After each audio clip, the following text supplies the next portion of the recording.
aí, galera, beleza? Como é que vocês estão, meus amigos? Hoje é segunda-feira, uma nova semana se inicia já com um novo escândalo envolvendo ele, Juscelino Filho, o ministro mais lendário que este país já viu. Não vou nem adiantar nada, porque já é o primeiro tema do vídeo de hoje, mas as últimas revelações do TCU são interessantíssimas. E nesse tópico, ainda tem mais uma coisinha que vamos falar que envolve o judiciário, que nos conecta com o segundo tema do vídeo de hoje. Mais alguns comentários sobre a delação do Cid, que até agora ninguém sabe muita coisa, mas ao longo do dia de ontem saíram algumas notas da imprensa, que eu fiquei até surpreso, onde eles mostram uma certa mudança no comportamento da turma da esquerda, o que beira a hipocrisia. Enfim, quero comentar umas coisinhas com vocês, falar um pouco ali de algumas coisas que rolaram ao longo do dia de ontem, para entrarmos no terceiro tema. Vamos falar do Dilma no G20, que pediu desculpa, né? Pediu pinico, não aguentou, teve que já mudar suas falas em torno ali do Putin, do Tribunal Penal. Não, que não é bem assim, eu não sabia que esse tribunal existia. Eu quero mostrar algumas coisas que saíram, algumas notas. O Dilma também atacou o Bolsonaro, atacou aí na questão aí, da questão que envolve a delação do Cid. Quero também trazer as informações no que diz respeito às tragédias no Rio Grande do Sul, neste tópico. Quero mostrar uma confusão que envolve o Jean Willis, também vou falar nesse tópico e mais algumas coisas, fake news. E mostrar também como a imprensa noticiou um tema. E, não é que, e realmente dá pra falar que foi a imprensa, não foi um grupo específico, foi toda a imprensa. Vocês vão ver, é interessante. Para no fim falarmos sobre esquerda e direita, Bolsonaro, Lula, umas coisas interessantes que estão acontecendo no Brasil. Ah, ainda teve uma entrevista aí bem interessante, tô lembrando agora. Um cara da esquerda, bem proeminente, concedeu entrevista pro Estadão, onde ele vê que a esquerda não tem como oferecer uma solução para o país. Mas enfim, já falei demais. Vamos começar porque eu adoro esse cara. Eu adoro esse cara. Nenhum ministro neste país jamais deu tanta alegria ao povo brasileiro, tantas risadas. Todo santo mês tem um escândalo envolvendo Juscelino. Não é que é o mesmo escândalo requentado, é um novo. Todo mês é uma coisa nova que esse rapaz apronta. E no final de ontem, às 11h15, eis que a Folha de São Paulo nos conta que a empresa da família de ministro de Lula lucrou com serviços sem licitação, daquele jeitinho, questionados por TCU. A empresa de diagnóstico médico, ligada à família do ministro das Comunicações, Juscelino Filho. Vocês vão ver qual é a ligação. É porque começa assim, não, a empresa é ligada à família.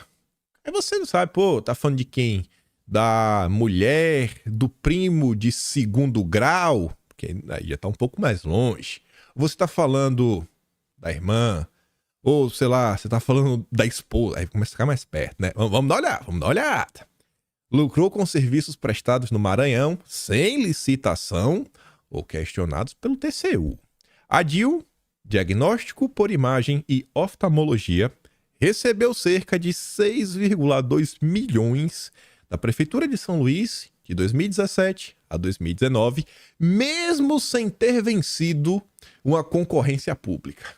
Lendário, épico, para fornecer profissionais de diagnóstico e laudo de exames a um hospital na capital maranhense. Aí veja, o TCU também avaliou o contrato da DIL com o Hospital Jackson Lago, que é do governo do Maranhão. Os auditores concluíram, entre outros pontos, que a empresa recebeu o valor cheio do contrato, 3,65 milhões, que foram pagos de janeiro de 2017 a dezembro de 2018, mesmo sem cumprir com todas as metas de exame. E aqui eu já posso falar, porque eu já li a reportagem, que a Folha de São Paulo está sendo bondosa. Não é que ele não cumpriu com algumas metas. A nota vai explicar depois. O buraco é bem mais embaixo. Olha só, a empresa não pertence ao ministro. Não pertence. Então por que estão falando do Juscelino se não pertence a ele? Vamos ver. Mas chegou a ser registrada no endereço que ele morava. Aí já começou engraçado. Não é dele, mas tá na casa dele. Ah, que ele morava. Hoje são sócios da DIL a esposa dele, Lia Rezende, e o marido da irmã de Juscelino, a Luana Rezende, a prefeita que foi afastada, no caso lá das estradas. Não é dele, só foi registrado na casa que ele morava e tem como sócio a mulher dele. Mas não é dele, gente, não é do Juscelino. No período em que a DIL atuou sem licitação em Hospital de São Luís, a sogra de Juscelino, Maria Cavalcante Fialho, era secretária municipal de meio ambiente. Pensa num cara família, rapaz, Juscelino é um brasileiro conservador. É sempre a família em primeiro lugar. Era o sogro que atendia, né? Basicamente despachava lá do escritório dele, né? No Ministério das Comunicações. O Estadão revelou isso nos últimos meses. Juscelino e sua irmã, que é sócia da DIL, diz, né? Estão no centro das suspeitas, possível fraude envolvendo convênios para obras de pavimentação lá da Codevasf, etc. Tudo mais. Já comentou muito sobre isso. Aí vamos lá. No caso dos serviços de radiodiagnóstico prestados sem licitação pela DIL de 17 a 19, os pagamentos foram recebidos enquanto se arrastava um pregão para a contratação de empresa especializada na mesma atividade. Tava lá, né? Já estava recebendo, mesmo sem licitação, mas você vê que o poder público estava empenhado. É porque não tinha um contrato. Tava lá, vamos fazer o pregão, Enquanto o pregão não acontece, vamos lá, José, porque a gente vai ter que ter uma empresa. A população não pode ficar desassistida. A própria DIL participou do pregão e foi desclassificada. E como é que continua recebendo? Me conta, não sei. Além de apresentar valor mais alto que uma concorrente, a Data Imagem, a empresa da família do ministro não ofereceu serviços de urgência e emergência segundo os documentos da concorrência. O edital foi anulado em janeiro de 2018. Após se arrastar por cerca de um ano e ser suspenso 4 vezes. E aí a prefeitura abriu uma nova licitação em 2018. Aí você fala, pô, então em 2018, a empresa do Juscelino foi lá e ganhou. O que mostra que foi injusto essa desclassificação. Não foi isso que aconteceu. A disputa seguinte, o Juscelino perdeu mais uma vez. Mas ainda assim ele continuou até 2019, né? Vocês estão vendo a empresa recebendo. A disputa seguinte foi vencida pela CAD, Centro Avançado de Diagnóstico por Imagem. Empresa fundada pelo ministro das Comunicações em 2008. Uai, mas o Juscelino perdeu para ele mesmo? O que é que está acontecendo? O cara é uma lenda. Parabéns, Juscelino. Parabéns. E a empresa, olha só, ele só fundou, gente. Ele só fundou a empresa. Essa CAD não é mais dele. Não é mais dele. Atualmente, tem como sócias a esposa dele, Lia Rezende, e isso aqui é sensacional. Esse aqui é o extrato da política brasileira. O outro sócio é a sua ex-assessora parlamentar, Rochelle Oliveira Coelho. Lembram, do escândalo de Juscelino, lá a questão do Aras? Do assessor dele, que procuraram em Brasília e não acharam? Rapaz, Juscelino é um cara engraçado. Meu Deus do céu. Como esse cara ainda tá no governo? É inacreditável. O que é que Juscelino tanto faz no Ministério das Comunicações que não pode ser afastado? União Brasil tem 60 deputados, mas tem que ser o Juscelino, não pode mudar. O contrato foi assinado em 7 de janeiro de 2019 e vem sendo renovado a cada ano por meio de aditivos. Questionada, a Prefeitura de São Luís não respondeu se realizou novas pesquisas de preços antes de atualizar os contratos. Pra quê? Rapaz? Confia.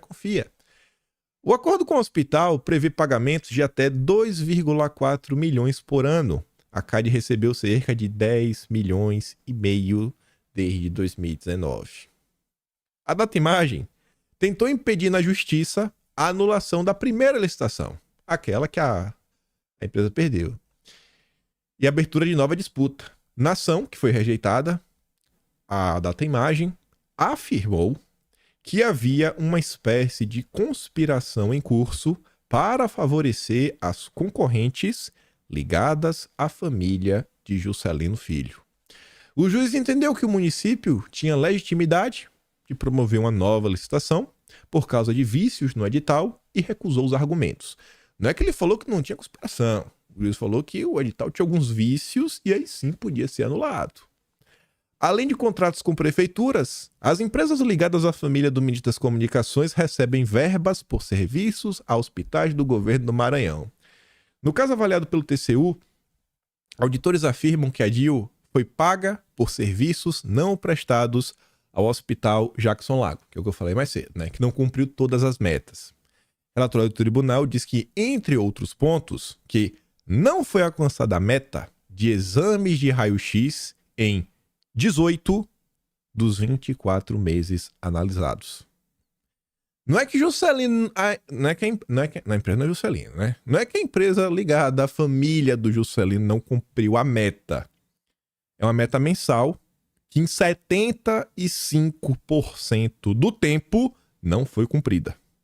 Em apenas 25%. Apenas um quarto do tempo deu certo. 3/4 totalmente errado. Mas recebeu o valor cheio. A Secretaria de Saúde do Maranhão alegou ao tribunal que a administradora privada do hospital projetou, no acordo com a ADIL, um número de exames maior do que estava previsto no contrato da gestão do estabelecimento. A área técnica do TCU, porém, avaliou que nada disso justifica o pagamento com recursos públicos por serviços não prestados. Irmão, se não fez, não pode receber. Aí a nota entrou em contato com o Juscelino, também tentou procurar a sua ex-assessora. A ex-assessora não quis comentar nada. Não respondeu à Folha. Mas o Juscelino, tá ali, ó, em nota, o Ministério das Comunicações diz que o Juscelino não é sócio das empresas. Não é só a mulher dele. Ele não tem nenhuma responsabilidade sobre isso. Ah, mas a empresa foi aberta na casa dele? Sim, mas não é mais dele. Parem de atacar o ministro. Parem! Ele é inocente. A tentativa de associá-lo é mais uma da coleção de ilações que tentam responsabilizá-lo pela atuação de terceiros com um propósito claro de atacá-lo moralmente. Gente, não é uma nota. Não são duas notas. Todos os meses deste ano, todos, sem exceção, o Juscelino aparece na imprensa envolto em um escândalo. Todos os meses. Todos. Não teve um mês que ele passou em branco. Isso tudo está registrado no Atlas Brasileiro. Tem um capítulo em todos os Atlas. Em alguns está só com o nome escândalos, e aí você tem os subtemas. Quando bota em campo, porque tem os que estão além dos escândalos ministeriais, e nos meses que só tiverem escândalos envolvendo ministros, o nome do capítulo é escândalos ministeriais. Mas ele tá lá, em todos os capítulos. E para não gastar muito tempo nisso, avançando, só para falar uma coisinha rápida do Judiciário e do Atlas, pra gente entrar na questão da delação. Tava passando ontem, dando a lida normal na Veja, e eu deparei com essa nota aqui. Vencedor do Nobel de Economia vai falar aí na nossa mais alta corte deste país. Aí eu falei, Nobel de Economia? Eu já comecei assim, né? Olhar, falei, olha, já sei quem é, já suspeito. Aí eu fui abrir a matéria. Confirmei que realmente é quem eu esperava. O Joseph Stiglitz.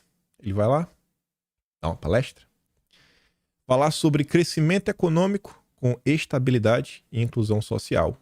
E aqui eu não vou me debruçar muito, mas se vocês abrirem o Atlas Brasileiro de março, e óbvio, o Atlas só existe por causa de vocês, março, a partir da página 100, começa nessa nota, acreditamos no bom senso de que vamos ter redução da taxa de juros. Essa primeira nota foi uma palestra, quer dizer, foi um evento que teve na Fiesp, o Alckmin estava lá, e além do Alckmin, olha no subtítulo, em evento do BNDES se torna palco para pedido de queda da Selic, às vésperas da reunião da Compom. O presidente da Fiesp chama a taxa de pornográfica e Nobel de Economia disse, meu Deus, que é o fim do mundo.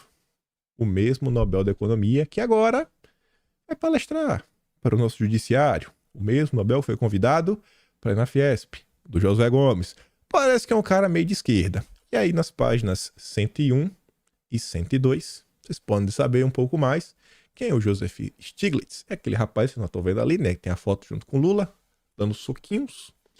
Ele aparece em algumas outras notas que eu acho até complicado dele falar de crescimento econômico. Porque você vê ali, ó, o colombiano Alexander Lopes Maia falava, ó, Colômbia vai bem com a gestão que o governo está a dar de Gustavo Petro, a Francia Marques, né, a vice, a economia do país. Suas decisões foram apoiadas pelo Prêmio Nobel de Economia Joseph Stiglitz e pelo Fundo Monetário Internacional em visita de boa exibição, né? É um governista, é uma espécie do petista da Colômbia, apoia o Petro, e ele está baseando as opiniões do Stiglitz para falar, ó, o Petro tá mandando bem. Quem diz isso é o Nobel da Economia. E aí no Atlas está lá a notícia do espectador. A Colômbia está indo na direção certa, né? Que é a notícia que o Stiglitz falou, não, tá dando certo, tá, né? Por outro lado, o grupo Semana mostra lá, Colômbia vai mal, mas na direção oposta, mostrando que o Stiglitz errou. Enquanto o Panamá Post também diz, o Stiglitz, o defensor de Chaves, que empurra a Colômbia para o abismo da Venezuela e a Argentina. Diário Financeiro, Stiglitz fala em milagre argentino e lança duras críticas ao FMI. A Argentina, que está vivendo o caos que vocês estão vendo. E fecha lá com a notícia da Bloomberg. Nobelista Stiglitz rejeitado após elogiar a economia milagrosa da Argentina. É um cara que não é levado a sério. Não é levado a sério porque ele erra. E ele erra constantemente em suas previsões. Falou que a Colômbia... Primeiro ele falou da Argentina. Estava no caminho certo. Saiu notícia recentemente na Globo que tá faltando até carro agora, porque não tem mais dólar, não tá tendo mais carro importado, tá faltando um monte de coisa na Argentina. Um caos total. Colapsou o país. Mas segundo Stiglitz, não, a Argentina tá indo muito bem. A Colômbia tá indo de mal a pior. Mas tá aí. Vindo ao Brasil, no momento que o Brasil vive, é total sentido, né? Ele vai falar que tá bem e todos os números no Brasil mostram que esse ano já vai ter um déficit absurdo e no ano que vem também. Ainda que o Haddad siga na sua tese que não, vamos zerar o déficit de 2024, etc, tudo mais, com todos os números mostrando o contrário, a arrecadação caindo, todo mundo aí se perguntando, e o desemprego, será que vai aumentar? Porque tem muita gente que está meio que segurando a taxa de desemprego atual, são os empregos informais, o que a esquerda lá atrás chamava da precarização da economia. E agora? Vamos ver aí, né, como é que vai rolar. Mas vamos continuar. Vamos falar do judiciário. Judiciário não, né? Da delação. Aqui só mostrar algumas coisas. Ontem eu trouxe uma postagem da procuradora que fez parte da Lava Jato, a Monique Schecker, uma crítica a Bolsonaro, onde eu mostrava para vocês que ela postou um vídeo do Augusto de Arruda Botelho, o pupilo do Márcio Tomás Bastos, que foi ministro da Justiça do Lula, fundador do IDDD, Instituto de Defesa, do Direito de Defesa. O grande legado do IDDD ao Brasil é a audiência de custódia. Vocês devem ter uma opinião sobre isso, né? Enfim. E aí Augusto de Arruda Botelho tá lá na CNN falando que é um absurdo, rapaz. Esse negócio de deixar o cara preso, e aí até o cara falar alguma coisa, soltar, isso é um absurdo. Isso é um absurdo. Isso é um absurdo.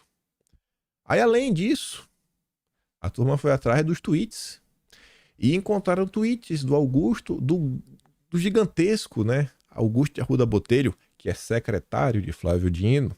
Encontraram o tweet dele, falando que prender para delatar é tortura. Só que ele vê diferença por causa do Cid, né? Porque é de direita. De direita é diferente. De direita pode. O contexto da declaração de Botelho foi a complementação da delação do Palocci em janeiro de 2019. Né? O Palocci é petista, aí pega mal, né, Botelho? Após a delação homologada, em junho de 2018, Palocci foi autorizado a deixar o regime fechado, ficou em prisão domiciliar monitorado por tornozeleira eletrônica, assim como ficará Cid. Aí, no dia de ontem, o Estadão conversou com um jurista, sempre na conta do Fausto Macedo, que é quem cobre o judiciário. Tava lá a menina que trabalha com ele, Pepito Ortega, chamou um cara e é a manchete do Estadão, viu? Esse negócio aí que rolou, né, é a tortura pós-moderna do Estado, diz um criminalista sobre a delação. Acho que uma afirmação dura. Muito. Saiu no Estadão, viu? Não sei o que eu tô falando. Tá no Estadão. Só tô aqui reverberando a notícia. E eu quero trazer porque eu achei algumas coisas interessantes. Primeiro, no Twitter, o advogado havia ponderado que o tempo do lava-jatismo já passou e não se pode repetir essa abominação. E a reportagem, ele concedeu entrevista para o Estadão, vou mostrar duas respostas. O advogado disse ver uma espécie de repetição dos modos da extinta Operação Lava Jato guardadas as devidas proporções. Pô, acho que eram coisas que no passado as pessoas repudiavam e muito, né? Ele fala muita coisa, mas vamos ver. Só duas respostas. O jurista é o Wellington Arruda. O Estadão perguntou assim: a PGR foi contra o acordo e o Aras afirmou que o órgão não aceita acordos conduzidos pela Polícia Federal, como é que o senhor vê essa discordância? A delação. Aí ele diz que é natural que a PGR haja dessa forma. É a busca pela consolidação do seu espaço como titular da ação penal assegurada pela Carta Constitucional. Na Constituição, né, que a PGR tem um papel nesse processo. Aí a jornalista pergunta, e qual seria o impacto dessa discordância? Do fato da PGR não estar no meio de campo? Aí o Wellington Arruda responde o seguinte: em tempos estranhos, não nos parece ter impacto na esfera jurídica, reverberando apenas na esfera política e social, já que uma parcela da população usará essa argumentação para alegar perseguição. Essa fala eu achei muito forte, porque ele já está partindo do pressuposto que estamos vivendo em tempos estranhos. E que nos tempos estranhos que nós estamos vivendo, isso, judicialmente, não muda nada. Mas política e socialmente, você vai ter um impacto. A gente está, ele está, acho que, botando assim de forma clara que a gente está passando por um problema. É a típica nota que, não sei, né? Eu acho que grande parte da direita esperava um comportamento mais nessa linha por parte da imprensa desde 2019, finalzinho ali, pelo menos, né? Pelo menos 2020 que seja. E a imprensa veio batendo palma, veio chancelando muita coisa, como se fosse, não, isso aí, tem que fazer isso mesmo, isso é tudo mais. Enfim. Aí o Estadão ontem tava demais, viu? Tava muito antidemocrático. A Renata Agostini fez uma análise, né? Fez um breve comentário sobre esse ocorrido, forma assim, no contexto mais global, no macro, para falar que delação no colo dos outros é refresco. E é um texto que ela faz meio que, na maior parte do texto, direcionado para apontar a hipocrisia da esquerda. Tá, você vê no subtítulo, ó. Os que ontem vociferavam contra a existência de delatores, que era a turma da esquerda, hoje celebram a chegada de mais um. Os que hoje enxergam a agenda política do Supremo, ao confirmar a delação, ontem festejavam o destino de delatados. Só que essa simetria eu acho que é meio complicada de comparar. O que foi o caso do Odebrecht, o que foi o caso do Petrolão, né? Tudo mais, com o caso atual, eu acho que é bem diferente. Mas tudo bem. Mas ela está pontuando, né? Que tem uma tensão na sociedade. Tem uma tensão acontecendo. E o Estadão citou essa outra nota, que eu acho que é ainda muito mais antidemocrática, onde eu acho que o Estadão deve estar distorcendo em algum pedaço. Tenho certeza que não foi só isso que aconteceu, mas o Estadão fala que um grande ministro, no passado, já disse que soltar preso após delação é perversão. E o Estadão tava mostrando, pô, falaram isso no passado, né? Então, tá meio estranho. Aí tá ali, e caso do Cid gera debate no meio jurídico. Com a delação, né? Provoca discussão entre juristas, antigos críticos dos métodos da Lava Jato silenciam em relação ao caso do Cid. Tá meio estranho, né, gente? Tá meio... Imagine, para a imprensa estar comentando isso, eu acho que tá bem estranho. Vamos continuar. A Folha de São Paulo, ela soltou uma nota também, não falando deste caso especificamente, mas está focando muito mais na decisão em torno da Lava Jato, anulação, que ocorreu nos últimos dias.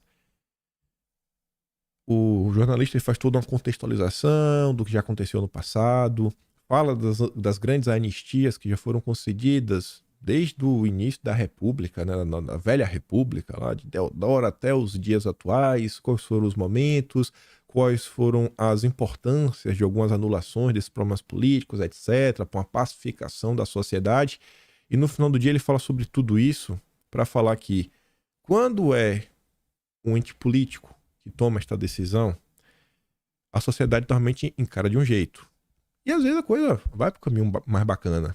Só que quando o judiciário entra nessa seara e acha que cabe ao judiciário esta anulação, essa anistia judiciária, os impactos podem ser bem negativos. E a imprensa tá se questionando, assim, cara, olha só, pô, será que vocês não estão aumentando um clima de mais divisão na sociedade? Eu vou trazer um parágrafo. A anistia judiciária representa uma expansão anômala do poder do Supremo como árbitro político e terá vastas consequências não antecipadas. Engendra uma hiperpolitização do tribunal e uma polarização sem paralelo, que em outros países se manifesta em questões como eu corpo minhas regras. As evidências para mostrar que o clima não está bom são eloquentes. 44% dos eleitores confiam na corte. E os idênticos, outros 44%, não confiam. E aí quando você vai analisar, no grupo de eleitores do Lula, 81% confiam. No de Bolsonaro, 91% não confiam. Então, eu acho que acaba por demonstrar que é uma decisão que continua a polarizar a sociedade brasileira, a continuar fragmentando a opinião pública e dificultando o entendimento ao entorno de Brasil. O que eu acho que é o contrário do que o consórcio prega, né? O que o próprio Lula falou durante a campanha, que queria unir o Brasil de novo. Enfim, ver a imprensa falar sobre isso nas últimas horas foi no mínimo curioso. Quero ver quais são os desdobramentos para os próximos meses de alguns temas em torno do Brasil. Não acho que tudo vai se resolver do dia para noite, tudo vai ficar bonito, maravilhoso, mas vamos dar uma olhada, né? Críticas. Eu vi certa vez que alguém falando o seguinte, né? Na Lava Jato ela teve seu ápice, depois começou a haver um questionamento aqui, um questionamento acolá, questionamento aqui, questionamento acolá. E aí quando veio a Vaza Jato, foi aquela confusão e vocês estão vendo hoje em dia. Então, as pessoas escutam alguns comentários, algumas pessoas do direito, né, conversam e falam assim, ó, acho que algum dia a situação minimamente vai ter que mudar os ares. Não dá para continuar do jeito que tá por muito tempo. Já tá gerando uma certa satisfação. Mas, vamos lá, né? Tá na mão de Deus. Nas últimas horas também, já na madrugada de hoje, tá aqui na nota Patrícia Campos Melo, quase em tempo real, Lula concedeu entrevista ao final do G20, virou essa manchete. Bolsonaro estava envolvido até os dentes na tentativa de golpe. Eu quero saber que golpe é esse, né? Mas enfim. Indagado sobre o fato do auxiliar de Bolsonaro, Cid, estar prestes a fazer uma delação premiada, Lula disse estar claro que Bolsonaro estava altamente comprometido, abre aspas, cada dia vão aparecer mais coisas e vamos ter mais certeza de que havia perspectiva de golpe, o ex-presidente estava envolvido nisso até os dentes. Isso é uma fala adequada para o mandatário da nação numa entrevista, sendo que o que é que ele sabe para ele falar isso? O que é que ele sabe para falar isso? São afirmações pesadas, são afirmações muito pesadas, mas a imprensa só dá como fato vida que segue. Se fosse qualquer político, não precisa nem ser Bolsonaro, qualquer político mais à direita falando isso sobre alguém da esquerda, ia ser um escarcéu. Mas contra Bolsonaro, vale tudo. Lula pode falar o que ele quiser. Pode falar o que ele quiser. Ele só tem que ponderar um pouquinho quando ele fala alguma coisa que o establishment, né, o establishment fala, ó, Lula, não é assim. A gente não vai te fazer nada contigo, mas tem que pedir desculpa. Bota o rabinho entre as pernas, vai lá, pede desculpa, fala que entendeu errado. E aí ontem ele voltou. Eu nem sabia da existência desse tribunal, diz Lula em relação ao Tribunal Penal Internacional, né? O tribunal ele não sabia de nada. Ele nunca sabe de nada. Só que aí o Lula esquece. E o engraçado é que essa nota é de um petista, hein? Renato Souza. Defesa de Lula planeja recorrer ao Tribunal Penal Internacional em Haia. Mas ele não sabia. Quem sabia era a defesa dele. Quem sabia era a defesa dele, não ele. E aí na época falava que assim, você só pode dar entrada no tribunal enquanto Estado. Tem que ser o Estado que fazer isso. Então naquele momento a estratégia era procurar alguma nação amiga para mover a ação em prol do deal. Mas tá lá, né? Teve que passar um pano, colocou os pés pelas mãos, Aí já voltou, fazer aquela meia-culpa, pra não desagradar o chefe dele, o Biden. Se ele fosse cabra-homem, ele tinha mantido. Se fosse cabra, não manteve. Por quê? Porque é um covarde. Covarde, é o vassalinho do Biden. Quem manda é o Biden, quem manda é os Estados Unidos. Ele tá indo lá, inclusive, contra o Biden, né? Pra pedir desculpa pessoalmente, lamber as botas. Aí tá ali, ó. Lula diz que caberá à justiça decidir sobre prisão de Putin, se o russo vier para o Brasil no G20. Agora não vai prender mais, não é isso. Se ele quiser, a justiça prende. Óbvio que não vai prender. O Putin ia sair da Rússia sabendo que ia ser. Óbvio que não ia ter isso, que as delegações iam... Pelo amor de Deus, não vai. Jogou pra torcida. Se o Putin decidir o Brasil, quem toma a decisão de prendê-lo ou não é a justiça. Tirou do colo dele, fez um meio termo. E exatamente, aqui tá muito similar. E aí, se vocês não lembrarem, vai lá no Atlas brasileiro, que tá tudo registrado com detalhes, da vinda do Lavrov. Quando o Lavrov veio ao Brasil e falou, o Brasil aqui pensa igualzinho a gente, só que ele falou isso em russo. E é uma palavra que não tinha tradução perfeita. E aí, após ele falar isso, a embaixada, né, a Casa Branca, na verdade, a imprensa não a Casa Branca, e aí, Lula? Tá lá de quem, mano? Tá lá de quem? Aí no dia seguinte apareceu o Lula com um papelzinho. Eu sou o vassalo do Biden, sabe? Eu sou um entreguista, né, descarado, que eu sirvo aos interesses do imperialismo. Eu sou um traidor da esquerda. Óbvio que ele não falou isso, né? Mas você tá entendendo o que eu tô falando. Tá aí. Não tem independência nenhuma. Mas nenhuma. Tô falando pra vocês. Aí tá ali. Esse é o vídeo. Não vou dar play. Tá vendo a cara dele, né? Lula recua e disse que cabe à justiça do Brasil definir se Putin seria preso no país. Esse é o grande líder do BRICS, botando o rabinho entre as pernas para pedir desculpa pro Biden mais uma vez.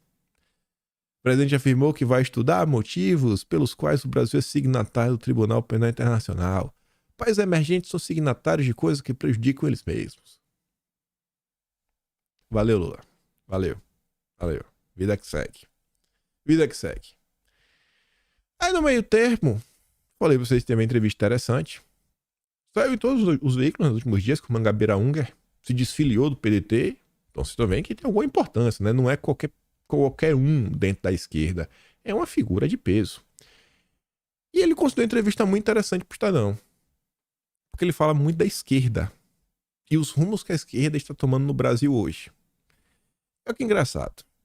Lula viaja pelo exterior com discursos entediantes enquanto o Brasil afunda. Bacana que alguém da esquerda está percebendo isso. Na verdade, muita gente já percebeu, mas bacana que alguém está externalizando isso. Olhem na perspectiva. Não é que o Mangabeira Unger está falando para os bolsonaristas. O Mangabeira Unger, para o Estadão, primeiro está falando para o assinante do Estadão, que é a ala liberal do Brasil, os liberais do Brasil, e ele está falando também para a esquerda, que vai ler essa entrevista. Pensa se fosse o governo Bolsonaro. Pensa, sei lá, pensa em alguém. Pensa em o ministro de Bolsonaro. Saiu do governo, falou alguma coisa, ou falasse contra Bolsonaro, todo mundo é para olhar. O próprio Moro, pronto. O Moro saiu do governo, falou a mesma coisa. Deu uma entrevista pra Globo. A turma não ia lá olhar o que o Moro falou, não ia repercutir? Óbvio que é reverberar dentro da direita. Então, olhe esta notícia sob essa perspectiva. O impacto que isso daqui pode ter dentro da esquerda. A direita não vai mudar muita coisa. Tá tomando puto da vida com Lula. Isso aqui não muda pra gente. Tenta analisar o que ele tá falando pra turma da esquerda. Aí tá ali. Primeira pergunta. Por que tu saiu do PDT, irmão? Tava ruim? Tá lá há tanto tempo. Aí o Mangabeira responde assim, ó. Eu tenho uma associação antiga com o PDT porque eu considerava o Brizola o meu grande aliado político.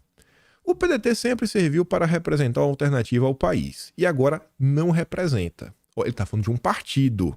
Ele tá falando do partido. Ele fala, o partido não apresenta uma alternativa para o país. Tá negando o partido inteiro. Mas faz parte de um governo que claramente não tem projeto. Qual o projeto do governo Lula atual? É compor-se com o mercado financeiro, aceitando a ascendência do rentismo financeiro. E segundo, distribuir esmola, Jesus, aos pobres, né? O pobrismo. E terceiro, vender soja, carne e minério de ferro. Esse é o projeto ou o anteprojeto. Ou seja, não tem projeto. Imagina A turma da esquerda, lentes daqui, o Mangabeira ia falando, ó, o Lula serve aos interesses dos banqueiros, da alta burguesia. É o mercado financeiro. E é uma coisa que tá todo mundo vendo, tá todo mundo comentando. Vide a questão que trata de imposto. Não teve imposto para os super ricos. Teve lá um fundo lá que tem 1.600 pessoas no Brasil que não muda nada. Mas e a Shine? E a Shopee? E as comprinhas do povão? E o imposto na gasolina? Esse aí é com força. Mas pro rico, não. O rico, o Lula tá no conselhão, amigo da Febraban. O correto seria o PDT não participar do governo? Ou mesmo dentro do governo fazer um contraponto? Aí o Mangabeira responde, com realismo, o PDT não poderia participar do governo. O país está numa situação gravíssima. 100 milhões de pessoas não têm acesso a uma rede de esgoto. 35 milhões não têm acesso à água potável. A maioria está endividada. A maioria da nossa força de trabalho está na informalidade ou na precarização. Ó, só para falar em coisas concretas. Não é papinho, não é discurso. O governo Bolsonaro foi o responsável pelo marco do saneamento. Então, o Mangabeira está falando aí que falta um projeto de país e uma das coisas que ele aponta é as pessoas terem acesso a saneamento básico, a água. Bom, isso foi algo concreto do governo Bolsonaro que com certeza iria continuar se ele tivesse ficado no poder. Então veja, se a direita conseguir mostrar para a população que olha o que nós temos a oferecer, olhem quais são nossos... E não é papinho, é algo concreto que aconteceu. Nada você consegue fazer que a direita a esquerda questiona. Pô, será que Bolsonaro é esse malvadão mesmo? Mas vamos continuar. Não há qualquer indício de um projeto nacional produtivista, capacitador, e o presidente se refugia viajando no estrangeiros em projetos de vaidade pessoal. Olha essa frase agora. As forças que representariam uma alternativa, ou seja, PDT, PSB, PCdoB, todas estão se transformando em linhas auxiliares deste anteprojeto nacional. O Mangabeira, ele negou que a solução esteja nos partidos de esquerda. O PT já não tem. Ele falou que o PDT, PSB e PCdoB também não tem. Ele nem fala o PSOL porque ele já não considerava o PSOL como solução. O Mangabeira ele não era aquele cara que apoiava essa agenda identitária na esquerda. Aí diz assim, o PDT não é mais o mesmo do Leonel Brizola, do Laci Ribeiro? Aí ele fala, claramente não é o mesmo. E esta decisão de partir passivamente de um governo Lula, que não tem projeto algum, é radical. É a abdicação de qualquer projeto que mantenha continuidade e coerência com o que foi o nosso projeto inicial. Mas eu não gostaria de ver esse gesto, sobretudo, sob o ângulo da ortodoxia partidária. Ele não tá vendo, ele não tem mais fé nos partidos. O ponto central é a situação calamitosa em que estamos no Brasil e a necessidade agora de juntarmos todas as forças sem preconceitos para criar uma alternativa nacional. Aí... Putz, eu não coloquei aqui a frase, eu não acredito. Ah, coloquei, pronto aqui. Eu vou pular para essa. Porque você vê, ó, a solução não tá na esquerda. Aí você fala, pô, então, será que o Mangabeira vai apoiar Simone Tebet? Será que o Mangabeira bota fé na terceira via? Não sei. A entrada do Centrão no governo Lula agrava o problema? Olha a resposta. Eu não vejo a desorientação e a mediocridade dos partidos como causa desse quadro. Elas são a consequência.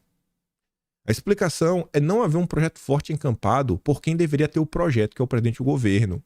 Os partidos deveriam se posicionar em relação a isso, mas nós não podemos esperar agora da elite política. Se os políticos não resistirem a essa situação, nós, os cidadãos, temos que falar pelo Brasil. O cara perdeu a fé nos políticos. Não é para falar que não, tô saindo aqui do colo do Lula para estar no colo da terceira via. Não é nem isso. Olha o aceno que ele tá fazendo para a turma da esquerda. Falando, não tem representantes. A esquerda já não abraçava a terceira via. Continua sem abraçar. Eu acho que essa turma, se caísse na real, e tivesse olhado para o governo Bolsonaro longe dos olhos da Rede Globo, teria visto que foram enganados. Aquele papinho ridículo. Ai, meu Deus do céu. Caiam na real. Caiam na real. Caiam na real. Esse é o ponto. Como mostrar para essa ala da esquerda que questiona, tá vendo que o governo Lula é um fracasso, como mostrar para essa turma que a direita é a solução? Temos que levar. E olha o questionamento dele. Falta um projeto nacional, falta um projeto de país. Não posso falar pela direita, mas eu posso falar por mim. Já tem mais de 3 meses que eu tô falando. Temos que discutir sobre isso. Para quando surgir as pessoas se perguntando, pô, ninguém tem um projeto de país? Ó, rapaz, eu vi ele na direita, hein? Eu vi na direita alguém questionando. Eu não tenho só sobre o Brasil, mas eu observo a sociedade. Eu observo as bolhas. Eu tento entender, vejo, cara, quais são as demandas? O que hoje eu vejo algumas pessoas querendo nas redes sociais? Eu tô vendo que as pessoas estão querendo algum tipo de solução. Pô, temos que falar disso, então. Temos que mostrar quais são as soluções da direita. Que eu acho que são soluções muito boas. Tirar o Estado do cangote do cidadão e deixar o Estado aqui para realmente ajudar. Ajudar nas mais diversas formas. Desburocratizando. Ele nem botou aqui, eu acho que eu nem colocou aqui, mas na entrevista dele ele fala sobre uma possível solução. Aí o Mangabeira fala, cara, ele fala que já tem uma economia latente, que ele fala assim, que tem que ajudar a economia como um todo. Ele não é um cara assim ortodoxo, falando, tem que fazer isso. Esse daqui é o plano pro Brasil inteiro. Ele fala, ó, cada região é uma região. E ele fala que o brasileiro é muito criativo. Quando você volta para o governo Bolsonaro, e aí não é palavra, não é falação, né? Não é tititi. Ações reais. O governo Bolsonaro, ele reduz imposto. Cara, isso ajuda todo mundo. Isso ajuda os criativos. Ele facilita a questão de crédito. Desburocratiza. Digitaliza tudo. E torna a vida do cidadão mais fácil. Bancariza o Brasil inteiro. Muita gente que sequer tinha uma conta no banco, porque a questão do auxílio começou a ter, foi aquele período de pandemia. E isso ajuda. Isso torna a economia mais dinâmica. Que foi exatamente o que aconteceu. O Mangabeira também defende o fortalecimento do agronegócio. E foi que mais ajudou se não foi o governo Bolsonaro, miserável. Eu não consigo entender como essa turma diz que não tem projeto. E o que eles estão buscando era exatamente o que tentaram fazer ao longo dos últimos 4 anos. Onde estava esse cidadão nos últimos 4 anos? Ele ou seja, estava em Harvard dando aula. Vamos voltar para as perguntas anteriores. Aí ele fala, qual o papel do Haddad na repetição desse modelo que o senhor critica? Né, de ajudar o mercado financeiro e dar esmola para pobre. Aí ele fala, o Haddad é meu amigo, né? Mas ele é um dos arquitetos dessa política que afirma o casamento do financismo e do pobrismo, em que as contas são pagas pela agricultura, pela pecuária e pela mineração. Se elas não estivessem pagando as contas, nós já estaríamos no chão numa crise econômica decisiva. É possível governar o Brasil sem repetir esse modelo? Aí ele fala, claro, né, tem um projeto produtivista, capacitar, só vai se efetivar tocando as realidades, tocando o chão das realidades regionais. Em cada região do Brasil, o caminho da qualificação produtiva e da capacitação está bloqueado. Esta tem que ser a agenda prioritária do país. Não é o presidente ficar viajando pelo exterior, lendo discursos que estão escritos para ele, enumerando platitudes açucaradas como se estivesse se candidatando ao Prêmio Nobel da Paz ou mais diplomas de honor e causas. Enquanto isso, o Brasil está afundando no primitivismo produtivo e educacional. Eu não entendo como esse cara não enxergou, nos últimos 4 anos, o que Bolsonaro estava tentando fazer. O senhor costuma falar que falar com sotaque, mas não pensa com sotaque. Ele não fala o português assim, normal, né? Ele fala normal. Mas o sotaque dele é o sotaque de estrangeiro, que ele dá aula desde a 70 em Harvard. O presidente Lula está pensando com sotaque nessa perspectiva? Aí ele responde. O Lula parece estar desinteressado do Brasil. Parece que é mais agradável ficar viajando pelo exterior, frequentando essas reuniões em que ele pronuncia discursos entediantes. Os outros chefes de Estado, que são homens sérios de poder, mal conseguem disfarçar o cansaço de ouvir o Lula. Eu não sei por que ele está fazendo isso. Eu posso afirmar ao Lula que o Brasil é um país extremamente interessante e muito mais interessante do que esses países que ele está viajando.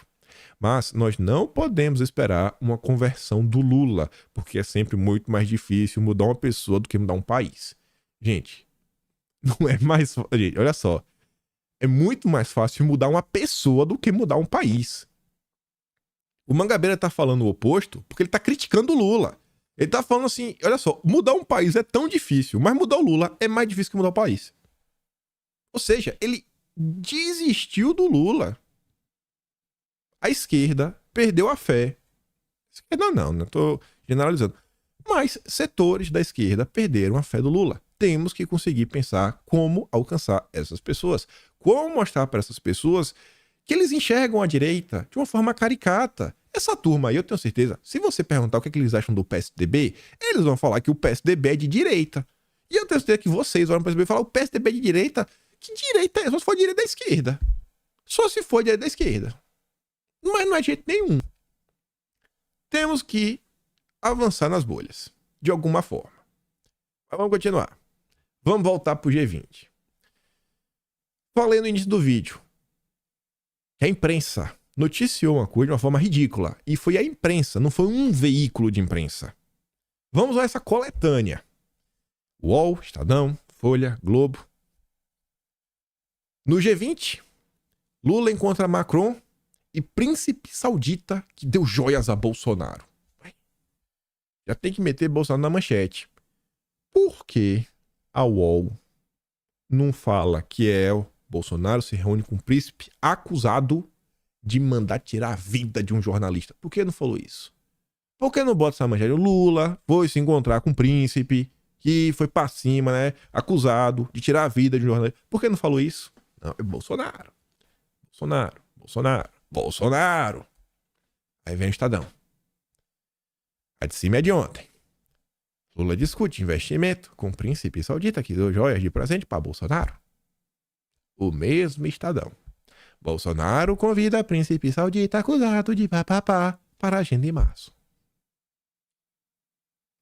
Por que não fala que o Lula se encontrou com esse cara? Não. Eles aproveitam para criticar Bolsonaro mais uma vez. Aí você vê. Folha de São Paulo. Lula se reúne com o príncipe saudita que deu joias a Bolsonaro. A mesma Folha de São Paulo falando sobre o príncipe. Ó, príncipe acusado de, vixe Maria, fazer um escarcéu. Foi recebido por Bolsonaro. Por que não fala isso? Lula foi se encontrar com esse cara. Olha o que esse cara fez, olha o que esse cara é acusado. Pra ver qual é a reação da esquerda. Fala. Não fala, né? Tem que criticar Bolsonaro. A Globo? A mesma coisa. Lula encontra a príncipe saudita que deu joias a Bolsonaro e delegação do país irá ao Brasil analisar obras do PAC. E aí o Globo não colocou na manchete, mas estava no subtítulo. O presidente conversou por telefone com Bin Salman, acusado de ser o mandante, né, bababá do jornalista Jamal. É toda a imprensa. E depois essa turma quer falar de, não, vejam só, os bolsonaristas reclamam demais, é revoltado, eles não têm fé na imprensa, eles tentam desmoralizar a imprensa. Não, é a imprensa que desmoraliza a si mesma. São esses jornalistas, eles que se desmoralizam. É o tempo todo promovendo perseguição. O único que eu vi fazer uma crítica dessa de leve, muito de leve, em relação ao Lula, foi o Guga Chakra. Justiça seja feita. Tá ali, ó. A hipocrisia de Lula ao se reunir com o ditador amigo de Bolsonaro. É melhor amigo, né? Amigo. Ainda falou que o Biden, né, outro que mostrou sua hipocrisia no G20. Menos mal, a criticazinha à minha boca, né? Mas foi feita. Foi feita. Minha boca, mas foi feita. Aí, o Lula, ele foi lá, né, demonstrar todo o seu conhecimento científico. Só vou ler aspas. Um terremoto que também não tem muita explicação a não ser a mudança do clima. Pronto. O terremoto que aconteceu no Marrocos foi o peido da vaca. Não é mais o movimento natural das placas tectônicas. Não é. Não é. Os terremotos agora Foi porque seu Zé cortou uma árvore na Amazônia. Foi porque a empresa de seu João não comprou crédito de carbono. É de doer, bicho. É de doer. Como o cara fala essas platitudes e... Não, Leo. Ainda faz assim, não, o presidente lamentou, né, as vidas perdidas na gente. Ainda faz assim, ó, não, um meio termo, uma passação de pano. Não, olha só o Lula, né? Nossa, prestando aí suas condolências. Cara, é um absurdo. É um absurdo ter esse cara na presidência da República, falando besteira atrás de besteira e a turma tratando como o grande democrata, o chefão da Frente Ampla. Aí ontem a Globo News falou, né, sobre o Lula não ter ido lá no Rio Grande do Sul. Oh, meu Deus. Mas se sabia na segunda, né, dia 4, na terça, o presidente poderia ter priorizado, parado a agenda mesmo de reforma ministerial, que já estava há 2 meses encalhada, para ir lá. Em nenhum momento ele falou que era um desumano, que não se importava com a vida, que fazia chacota com as tragédias, que é o que eles falavam de Bolsonaro. Não.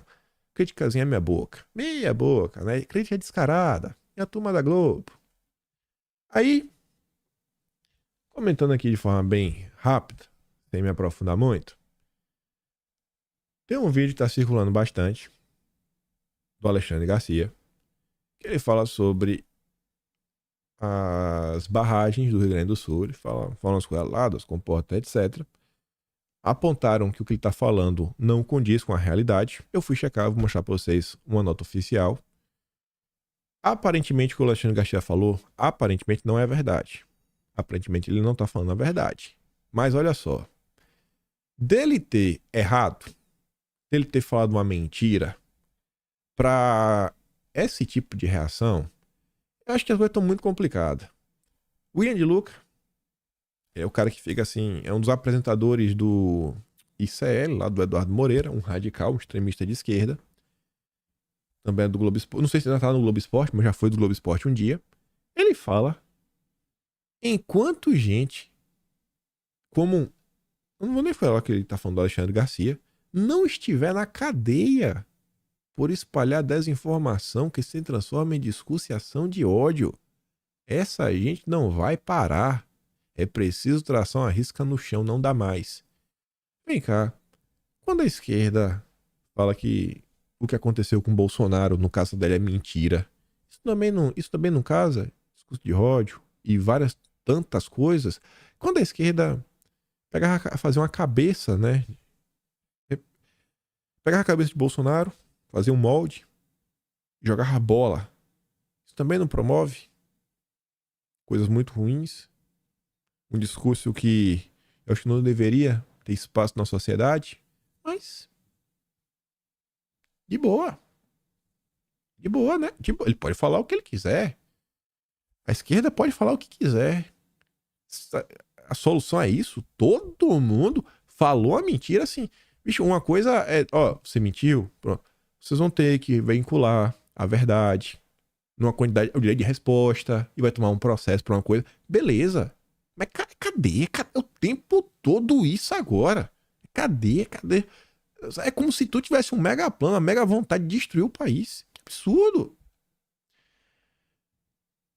Aí eu tô comentando sobre isso porque o nosso AGU, o Messias, determinei a Procuradoria Nacional de Defesa da Democracia a imediata instauração de procedimento contra a campanha de desinformação. É uma campanha.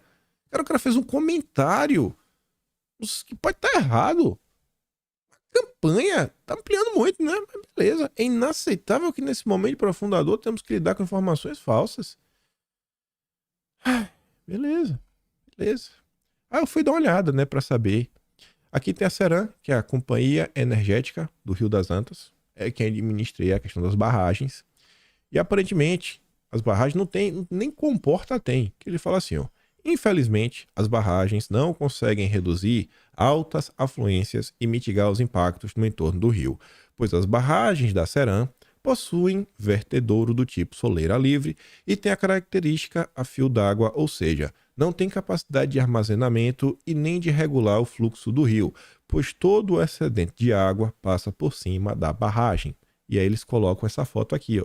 Então, em tese, quando a água sobe demais, ela passa aqui por cima da barragem, não tem comportas para abrir. Logo, não procede o que está comentando.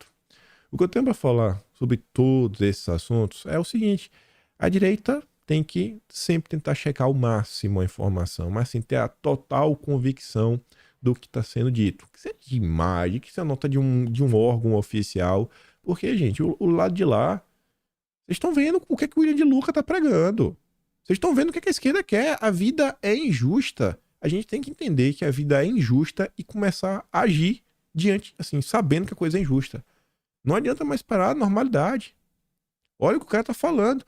Não é o Alexandre Garcia. Será mesmo que é o Alexandre Garcia, nesse momento de vida dele, que eu não acho que ele tá precisando de dinheiro.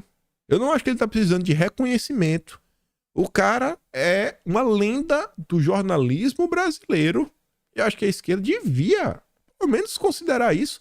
Aí já estão falando, não, uma campanha. Não, o cara tem que ser, meu, na idade que tem. É sério mesmo, vocês acham que esse é o interesse do cara? É de doer, bicho. É de doer. Mas vamos lá. Aí falando de mentiras e tantas outras coisas, Jean Willis participou de um podcast. O Gil Diniz compartilhou uma fala do Jean Willis, já falando que estou solicitando ao Ministério Público Federal que investigue a denúncia gravíssima que Jean Willis faz sobre o chefe da SECOM, Paulo Pimenta. Segundo o ex-BBB, Paulo Pimenta usou recursos públicos para promover sua defenestração na grande mídia pelo fato de Pimenta se sentir ameaçado. Jean Willis denunciou o gabinete do ódio petista dentro da SECOM. Que história é essa? Vamos ouvir juntos. Mas eu acho que o Paulo Pimenta ele não acreditou nisso, que eu queria ficar na retaguarda. Pelo meu tamanho, Márcio, né, que às vezes eu mesmo duvido do tamanho que eu tenho. Ele se sentiu ameaçado, então ele fez um processo de sabotagem em relação à minha ida para o governo. E ele utilizou o tweet que eu fiz sobre Eduardo Leite para isso. E aí, claro, todos os colunistas dos grandes jornais, o Paulo Pimenta é o secretário da comunicação e, portanto, é o cara responsável pela distribuição da verba de publicidade do governo na imprensa, nos veículos de comunicação. Então, ele nem precisa pedir. O simples fato das pessoas saberem que ele é o responsável por essa distribuição já leva pessoas a aderirem, digamos assim, às causas dele sem que ele peça. Então, todos os comunistas me defenestraram durante uma semana e era evidente que havia ali uma orientação da SECOM para isso, né? Que era parecer que eu era tóxico, que eu era radioativo para o governo, porque eu havia criticado Eduardo Leite. Detalhe, Eduardo Leite votou em Bolsonaro em 2018, fez campanha para Bolsonaro, e em 2022, Eduardo Leite ficou na dúvida, no primeiro momento, sobre quem votar. E ele só se elegeu governador do Rio Grande do Sul com o apoio da esquerda. Sim. Senão seria o Onyx Lorenzoni, o candidato de Bolsonaro. A única criatura que não podia entrar. Exato. Mas então Paulo Pimenta fez esse trabalho de defenestração da minha imagem de uma maneira sórdida. Assim, eu vou dizer isso para você, e eu digo sem medo agora, porque eu queria dizer isso para alguém que eu gostasse. Paulo Pimenta é um mau caráter. Essa é a verdade. E, então, quando isso aconteceu, Márcio, eu pensei, na minha vida é muito assim. Eu disse, não é isso. Não, eu não tenho que estar no governo. Vocês entenderam, né? Ele fala assim, Paulo Pimenta é o cara que gerencia essas verbas da SECOM. Logo, se eu tô contra o Paulo Pimenta, ele fala, se quer, precisa pedir. Precisa defender. Quem que não vai defender o cara que gerencia as verbas? Mas o Jean Willis ainda afirma com todas as letras que ele sentiu que houve um direcionamento por parte da SECOM. Será, gente? Será que o governo Lula se une à imprensa para criticar os seus detratores? As pessoas que eles não gostam? Eu não acredito nisso. Ninguém no governo Lula jamais faria isso. Não, o governo Lula é o governo do amor. Governo do amor. Aí o Jean Willis vai para as redes sociais depois e fala o seguinte, descobri algo tão ruim quanto o antipetismo da direita e a extrema-direita, Onde? Ele descobriu na mídia neoliberal e no X, o antigo Twitter. O hater gado petista, que não aceita qualquer crítica ou revelação de fato ruim em relação a membros do governo Lula ou ao próprio Lula. E sai atacando e difamando a pessoa exatamente como fazia o hater gado bolsonarista com os críticos do governo Bolsonaro. Qual será o próximo passo? Ameaçar? Olhou muito tempo para o abismo e este olhou de volta. Cruzes.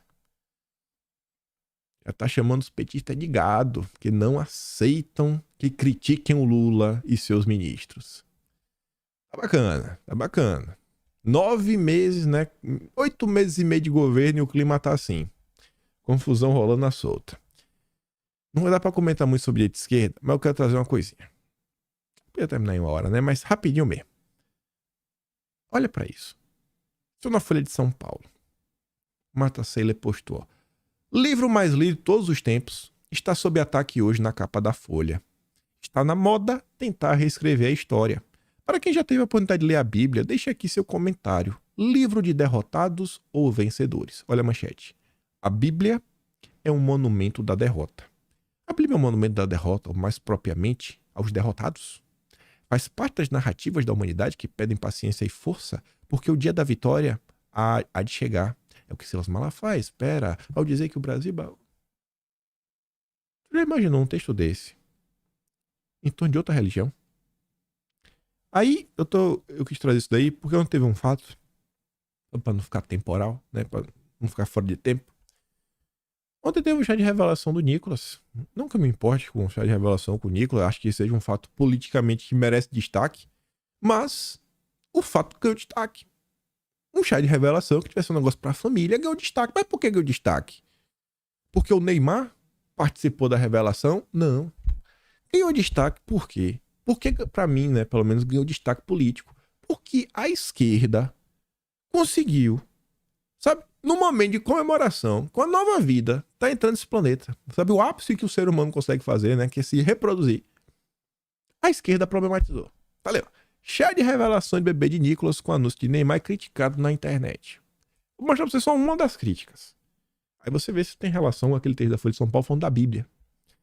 Rosana Herrmann, uma queridinha da esquerda, escrevia roteiro pra um monte de gente no passado. Acho que atualmente tá até na porta dos fundos. Como, quando, onde começou essa onda, moda, comportamento de chá de revelação, né? Do sexo do bebê. Só lembro que não existia e agora existe em todo lugar. Aí vem um comentário. E isso é extremamente fóbico. É fóbico, né? Preconceito com as minorias. Ela diz, ó, exatamente. Chá de bebê. Coisa de conservador, de fascista e de fóbico.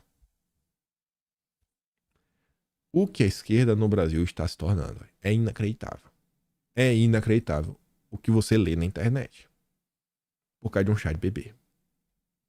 O ódio dessas pessoas ao adversário político é tamanho que você tem que ler comentários sobre esse. Coitado do Nicolas, na boa, viu? O que é que tem demais, bicho? Deixa o cara lá, velho. Tu não gosta do cara? Beleza. Vida que segue. Isso é tipo de comportamento de frase que se diga. É um absurdo que fica assim. Mas tá lá o William de Luca na plano de quem? Do Alexandre Garcia. Senhorzinho, rapaz, de idade avô. Você até bisavô, se duvidar. Contribuiu pro Brasil não sei quantos anos. Sempre com trabalho, sabe, alinhado, preocupado, envolto de profissionalismo. Ficou na Globo durante anos.